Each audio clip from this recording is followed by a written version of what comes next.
Hipertrofi mengacu pada peningkatan ukuran sel yang mengakibatkan peningkatan ukuran organ. Jadi, organ yang mengalami hipertrofi tidak memiliki sel baru, hanya sel yang lebih besar. Peningkatan ukuran sel bukan disebabkan oleh pembengkakan sel, tetapi karena sintesis komponen struktural sel yang lebih banyak. Sel-sel yang mampu membelah dapat merespons stres dengan mengalami hiperplasia dan hipertrofi, sedangkan pada sel yang tidak membelah, misalnya neuron, sel otot jantung, sel otot rangka, dan sel otot polos, hanya bisa mengalami hipertrofi. Inti pada sel yang mengalami hipertrofi memiliki kandungan DNA yang lebih tinggi dibandingkan sel normal, kemungkinan karena sel terhenti dalam siklus sel tanpa mengalami mitosis.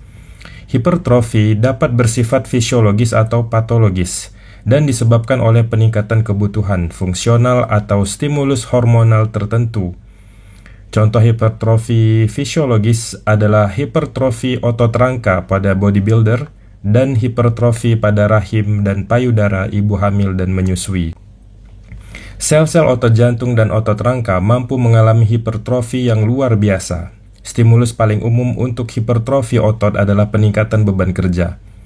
Misalnya bodybuilder atau binaragawan yang melakukan latihan beban.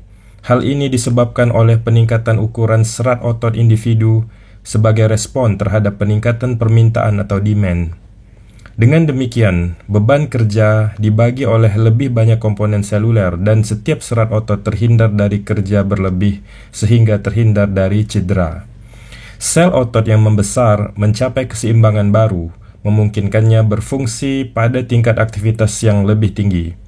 Kemudian, pertumbuhan fisiologis besar-besaran pada rahim selama kehamilan adalah contoh yang baik dari peningkatan ukuran organ yang disebabkan oleh hormon yang diakibatkan oleh hipertrofi dan hiperplasia.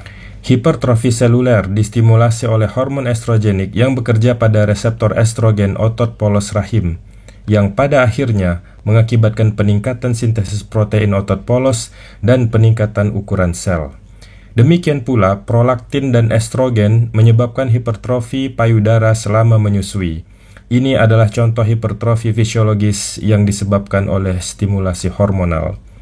Di jantung, rangsangan hipertrofi biasanya berupa kelebihan beban hemodinamik yang kronis, yang diakibatkan oleh hipertensi atau kerusakan katup jantung. Maka terjadi sintesis protein dan filamen lebih banyak, sehingga tercapai keseimbangan antara permintaan dan kapasitas fungsional sel. Jumlah miofilamen per sel yang lebih banyak memungkinkan peningkatan beban kerja dengan tingkat aktivitas metabolisme per satuan volume sel tidak berbeda dengan yang ditanggung oleh sel normal.